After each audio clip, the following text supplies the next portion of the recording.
warahmatullahi wabarakatuh. Good afternoon, everybody. My name is Mika.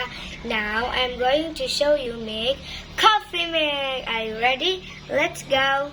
We need coffee, hot water, spoon, glass, and milk. The steps are: first, take 1 tablespoon of coffee, 2 spoons of milk.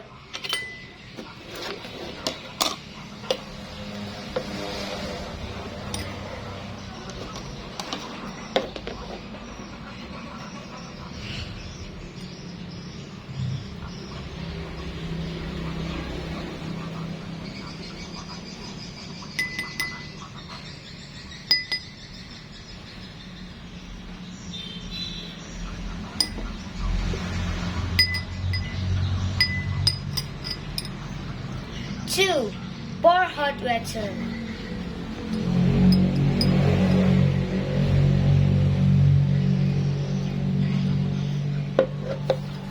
Third, stir it.